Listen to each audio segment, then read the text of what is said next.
مخاطبین از رسانه پشت ماجرای فیلم استاندار سابق یادتونه تیمی زنه میگه که منم داشمی رو های گلزار جابجا کرد. درود به مخاطبین عزیز، بنده امین فردین.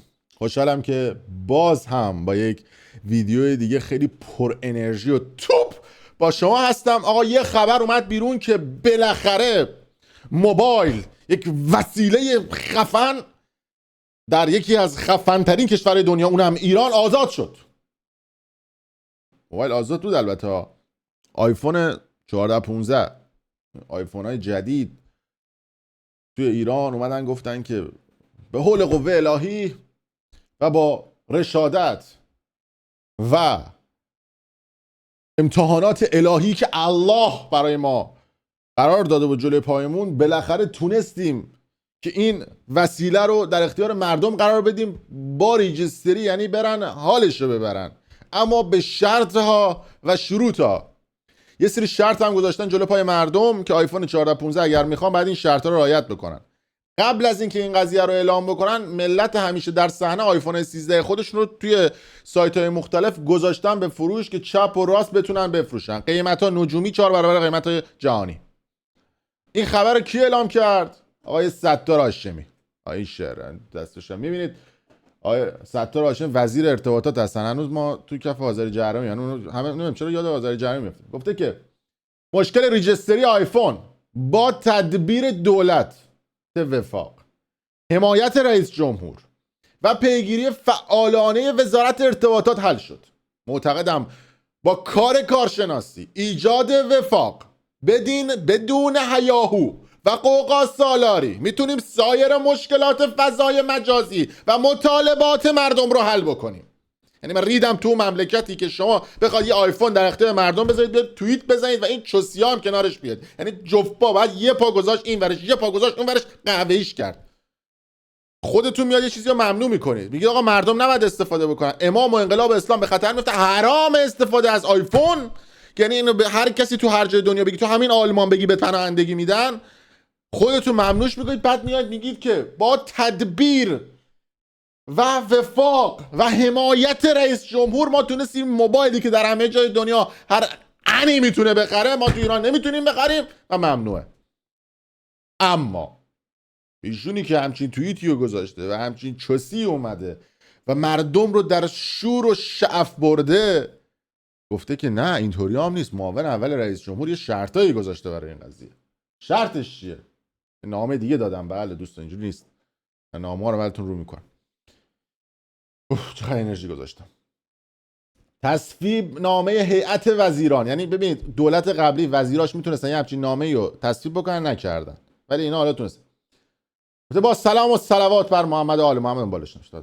وزارت صنعت، معدن، تجارت، وزارت امور اقتصاد و دارایی، وزارت ارتباطات و فناوری اطلاعات، هیئت وزیران در جلسه 9 آبان سال 1403، برج 8 میشه آبان دیگه، شما آبان، به استناد اصل 138 قانون اساسی جمهوری اسلامی ایران تصویب کرد. عبارت مندرج در ستون شرح کالای 226 جدول پیوست تصویب نامه شماره زارتیان مورخ 23 تیر ماه 1400 داشتم حساب می‌کردم تو ذهنم، به شرح زیر میباشد: واردات هر نوع تلفن همراه هوشمند با نشان تجاری این سیب اپل با سود بازرگانی 96% مجاز میباشد. یعنی اولو 96% ازتون سود میگیرن. الان توضیح میدم جلوتر، بقیه‌اش رو بخونم.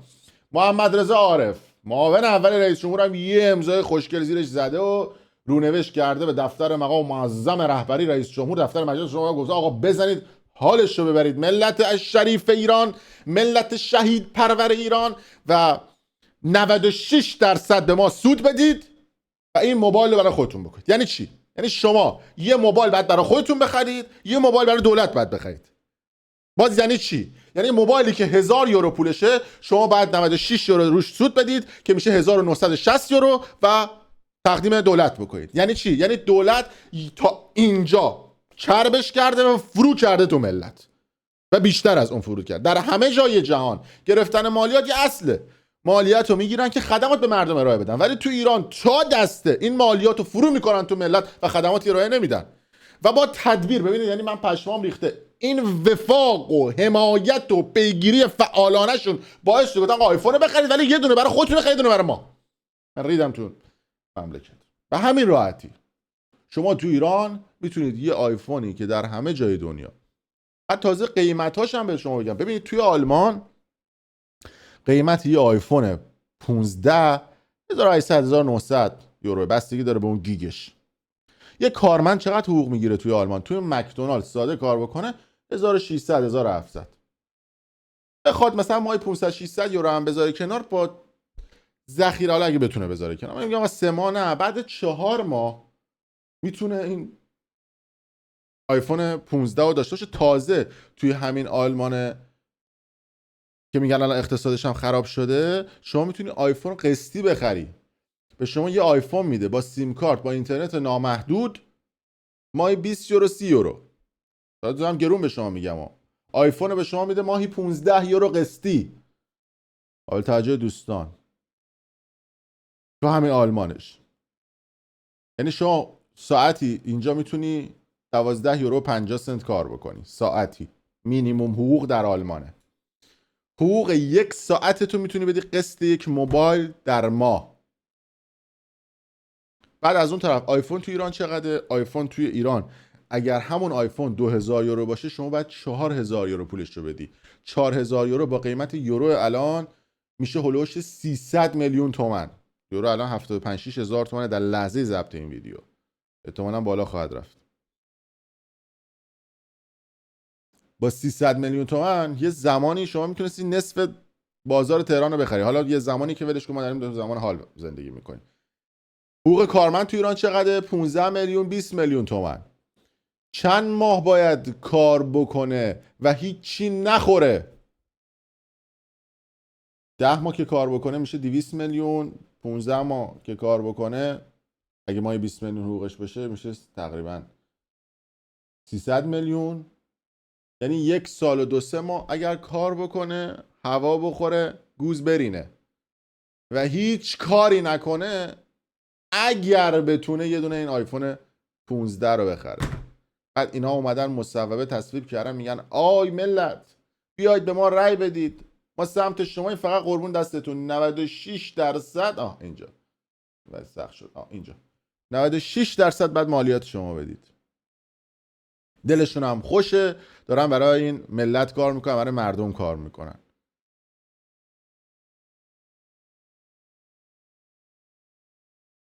با اصل فلان و اینا هم رونوشت هم زدن و رفته این ورانور تصویب هم کردن. ملت هم همه در، البته به شما میگم واردات چرا ممنوع بود؟ با خاطر اینکه آقا یه انزاده‌ای چند وقت پیش آیفون وارد کشور کرده بود. آیفون های 13 آیفون های زیادی هم وارد کرده بود. موقعی که میخواست از خارج از کشور بگیره قفل شده بود. یه 5 6 ماه از فصل آیفون 13 گذشته بود. آیفون 13 رو میخره و تو کشور توزیع میکنه و اعلام میکنه به سیستم، میگه مادرت و خواهرت رو یکی میکنم، باید وایسی من تا روز آخر تک تک این آیفون هایی که وارد کردم رو بفروشم و بعد تصویب میکنی که آیفون 14 و آیفون 15 وارد کشور بشه. و همین هم اتفاق میفته با زوری که داشته و اون آدم پرنفوذی بوده، زورش میچربیده. وایساد آیفون 13 شو تا دسته کرد تو پاچه ملت. همون آدم دوباره رفته الان آیفون 15 آورده، بازم بسته میگه با سود 96%. یعنی یه دونه برای خودش بعد، یه دونه طرف بعد برای خودش بخره، یه دونه برای دولت بعد بخره، هدیه بده به دولت. ما کار میکنیم برای دولت. این است اتفاقات. بعد جالب میگن ریجسترش هم نمیکنه. یعنی شما بری دبی بخری بیاری تو ایران، این خبرا نیست.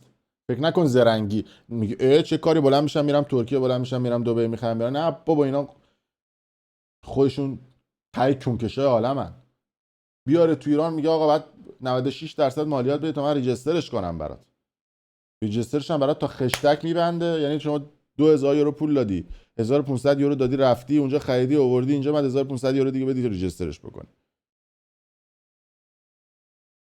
این است مملکت داری و حمایت از مردم در اون کشوری که میگه حامی ملته. بعد توییت هم میزنن وفاق و حمایت از ملت. درتون رو بذارید بابا.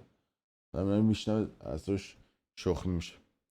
این هم شرط و شروط های نبوده. خیلی مخلصیم، دمتون گرم. این ویدیو رو حتما برای دوستان خودتون به اشتراک بذارید، داغ دل هممون تازه بشه. این دوتا ویدیو پیشنهادی اینجا رو هم ببینید. خیلی مخلصیم.